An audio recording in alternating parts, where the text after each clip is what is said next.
हाँ, आज हम लोग ऑटोनॉमिक नर्वस सिस्टम पे बात करेंगे। ठीक है, ये ऐसा टॉपिक है जिस पे बहुत सारे बच्चे छोड़ देते हैं इसलिए कि इनका कंसेप्ट या टर्म समझ में नहीं आ रहा है।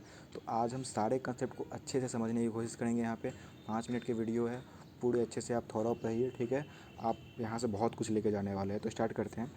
ऑटोनॉमिक नर्वस सिस्टम, ठीक है, ये हमारे most of the visceral function को कंट्रोल करती है। ठीक है, एग्जांपल्स के तौर पर देखें तो स्वेटिंग को कंट्रोल करती है, बॉडी टेम्परेचर को कंट्रोल कर रही है। ठीक है, जीआई सिक्रेशन को कंट्रोल कर रही है। अगर जीआई सिक्रेशन को यहाँ पे इंक्लूड करें तो वो क्या है कि hormonal secretion plus enzyme secretion from the stomach and small intestine. ठीक है, उसके बाद हमारे ब्लैडर को एम्प्टी करने में हेल्प करता है। तो ये सब हमारा इसका फंक्शन हो गया। ठीक है, बट क्या है कि most of the visceral function जो है ना वो entirely controlled by the autonomic nervous system, but some are partially controlled by autonomic nervous system and partially by the somatic nervous system। ठीक है, तो ये हमारा इसका एक फंक्शंस हो गया। ठीक है, बट इसका मोस्ट कैरेक्टरिस्टिक फीचर क्या है ऑटोनॉमिक नर्वस सिस्टम का कि इसकी rapidity of signal and intensity of the signal. यहाँ पे इसका मोस्ट कैरेक्टरिस्टिक फीचर है rapidity and intensity of the signal. ठीक है, रैपिडिटी और इंटेंसिटी से यहाँ पे हमको बहुत अच्छा एग्जांपल दे सकते हैं कि ये विद इन 10 to 15 सेकेंड हमारे हार्ट रेट को डबल कर सकता है। विद इन 10 सेकेंड हमारे ये आर्टेरियल प्रेशर को ये डबल कर सकता है। ठीक है, विद इन सेकेंड है हमारे ब्लैडर को एम्प्टी कर सकता है। ठीक है,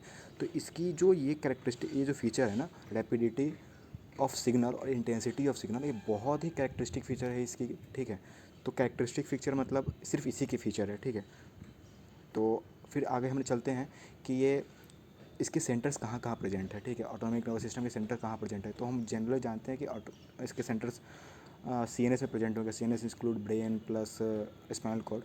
तो वो उसमें कहाँ प्रेजेंट है, तो हम यहाँ पे देखते हैं कि ब्रेन स्टेम में प्रेजेंट है।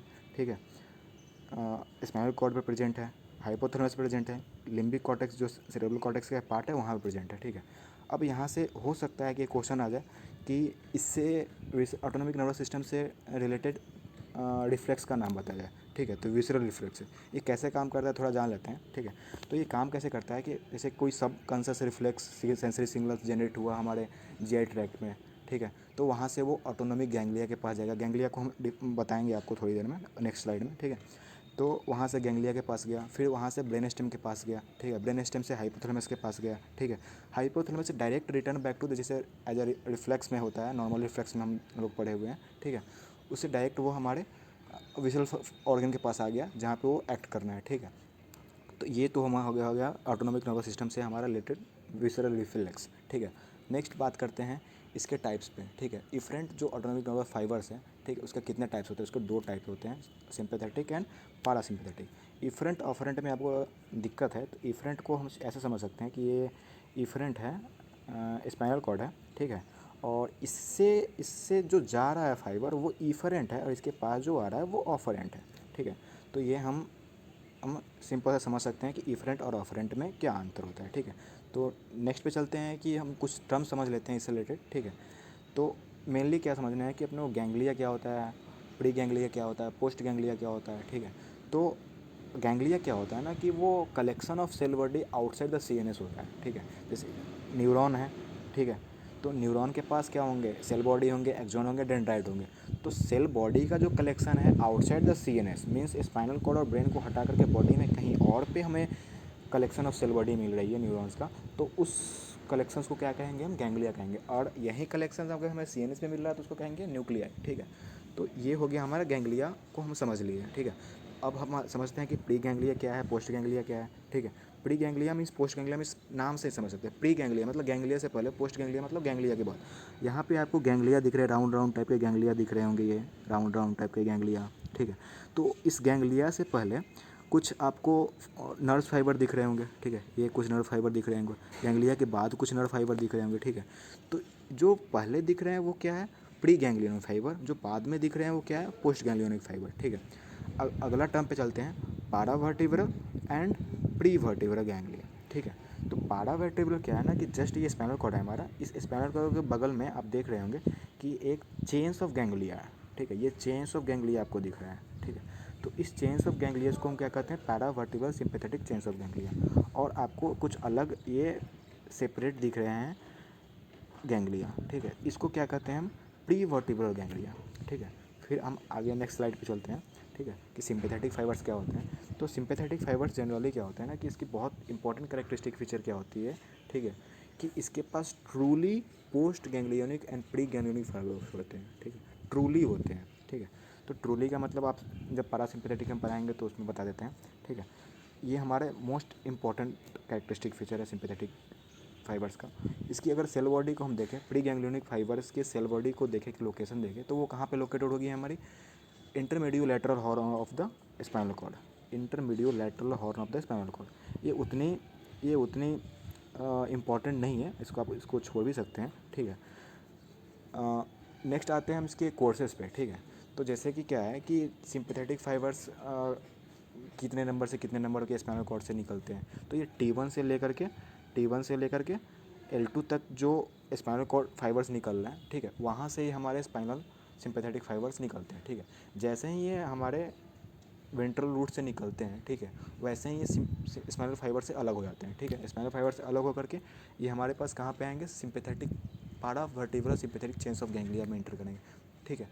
चेन्स ऑफ गैंग्लिया में इंटर किए तो हम पिछले वाला फोटो देखते हैं, यहाँ पे चेन्स ऑफ गैंग्लिया में जब इंटर किए यहाँ से, तो इनके पास 3 रास्ते आ जाते हैं कि या तो क्या हो कि या तो ये ऑर्गन के पास पहुँच जाए जहाँ पे इन्हें सप्लाई करना है, फिर या क्या हो कि या ये चेन्स ऑफ गैंग्लिया में ऊपर नीचे जाए, ठीक है, या ऊपर जाए या नीचे जाए, ठीक है।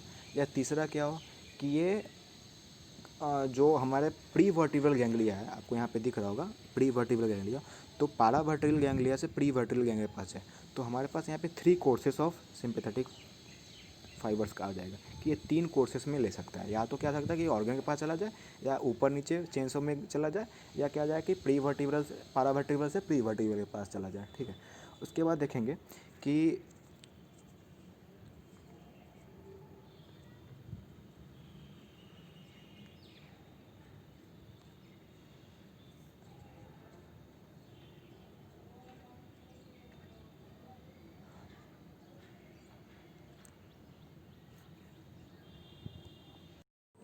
जैसे सिंपैथेटिक फाइबर जो होता है ना, वो सोमैटिक फाइबर्स जो होते हैं उनके अकॉर्डिंग ये नहीं होते हैं डिस्ट्रीब्यूशन। सोमैटिक नर्वस सिस्टम को हम देखेंगे तो जिस सेगमेंट से वो, जिस स्पाइनल सेगमेंट से वो निकल रहे हैं, उसी स्पाइनल सेगमेंट के ऑर्गन से लोकेटेड होंगे, वहाँ पे सप्लाई करेंगे। लेकिन जो सिंपैथेटिक नर्वस सिस्टम है, जिस सेगमेंट से निकल रहे हैं वहाँ पे उनका डिस्ट्रीब्यूशन ऐसा बिल्कुल नहीं कि उसी सेगमेंट में करेंगे। जैसे एग्जांपल देखें तो T1 जो सेगमेंट से निकल रहा है स्पाइनल सिंपैथेटिक नर्व, वो सप्लाई कर रहा है हेड को, T2 से जो निकल रहा है वो कर रहा है नेक को, ठीक है। इस तरह से डिफरेंट डिफरेंट सेगमेंट से डिफरेंट जगह पे वो सप्लाई करते हैं। T3 से लेकर T6 तक थोरैक्स करता है, ठीक है। T7 से T11 तक कर रहे हैं एब्डोमेन को, T12 से L2 तक कर रहे हैं लोअर लिम्स को, ठीक है। फिर आते हैं हम नेक्स्ट अपना पैरासिम्पैथेटिक फाइबर्स।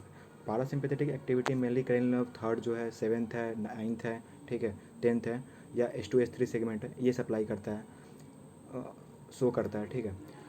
कभी कभी S1 और S4 भी पैरासिम्पैथेटिक एक्टिविटी शो कर देता है, ठीक है। अगर इसका एग्जांपल देखें कि कौन सा क्रेनियल नर्व से कहाँ सप्लाई कर रहा है, ठीक है। तो क्रेनियल नर्व थर्ड जो है वो पैरासिम्पैथेटिक एक्टिविटी सिलियरी मसल्स पे दिखाता है, ठीक है। और जो 7th है वो दिखा रहा है नेसल कैविटी पे, जो 9th है वो दिखा रहा है आपको पैरोटिड ग्लैंड पे, जो 10th है वो मोस्ट ऑफ द बॉडी पे दिखाता है क्योंकि यही वैगस नर्व है, ठीक है। तो इसकी जो पैरासिम्पैथेटिक एक्टिविटी होती है मोस्ट ऑफ द बॉडी पे होती है। फिर जो हमारा S2 S3 सेगमेंट है वो हमारे ब्लैडर के लोअर सेगमेंट में, यूट्रस में पैरासिम्पैथेटिक एक्टिविटी शो करते हैं, ठीक है। तो मेनली क्या है ना कि पैरासिम्पैथेटिक एक्टिविटी में 75% जो एक्टिविटी है वो वेगस नर्व शो कर रहा है, ठीक है। उसके बाद हम आते हैं कि post ganglion neurons of the parasympathetic fibres. Post ganglion neurons जो होते हैं ना पैरासिम्पैथेटिक के, वो काफ़ी स्मॉल होते हैं क्योंकि उनका सेल बॉडी जो होता है वो लोकेटेड होता है जिस ऑर्गन में वो सप्लाई कर रहे हैं वहीं पे, ठीक है। एज़ कम्पेयर जैसे वो सिंपैथेटिक फाइबर में उनका सेल बॉडी जो होता है पोस्ट गैंग्लियन का, वो लोकेटेड होता है कहाँ पे, गैंग्लियन में, ठीक है, प्रीवर्टिबल या पैरावर्टिबल गैंग्लियन में, ठीक है। उसके बाद नेक्स्ट टर्म पे आते हैं cholinergic and adrenergic. Cholinergic adrenergic कहाँ से टर्म आया कि नर्व फाइबर जो सिक्रेट कर रहा है न्यूरोट्रांसमीटर, वो क्या सिक्रेट कर रहा है। अगर एसिटाइलकोलिन सिक्रेट कर रहा है तो वो कोलिनर्जिक है, ठीक है। अगर वो नॉरएपिनेफ्रिन एपिनेफ्रिन सिक्रेट कर रहा है तो वो एड्रीनर्जिक है, ठीक है। तो ये जो है cholinergic nerve fibre, adrenergic fibre, ये टाइप्स ऑफ न्यूरोट्रांसमीटर सिक्रेट हो रहा है उस पर डिपेंड करता है, ठीक है। अगर हम देखें कि पैरासिम्पैथेटिक और सिंपैथेटिक में कौन किस तरह का फाइबर है, तो मोस्ट ऑफ द जो प्री गैंग्लियनिक फाइबर्स होते हैं ना वो सारे के सारे एसिटाइल कोलिन रिलीज करते हैं, मतलब कि वो क्या हो गए, कोलिनर्जिक हो गए, ठीक है। और जो पोस्ट ग्लैंडिक फाइबर है उसमें अगर पारासिम्पेथेटिक को देखें तो पारासिम्पेथेटिक का पोस्ट ग्लैंडिक फाइबर जो होता है वो भी कोलिनर्जिक ही होता है, बट सिंपेथेटिक का मोस्ट ऑफ द फाइबर जो होते हैं वो एड्रीनर्जिक होते हैं, बट सम एक्सटेंट तक फाइबर जो होते हैं ना वो कोइनर्जिक भी होते हैं, ठीक है। तो ये हो गया हमारा ऑटोनॉमिक नर्वस सिस्टम से सारा कंसेप्ट, ठीक है। होप आप सभी लोग को समझ में आ गया होगा, और इस तरह से क्वेश्चन आते हैं तो आप लोग इससे अच्छे से कर लेंगे, ठीक है। और thank you, best of luck.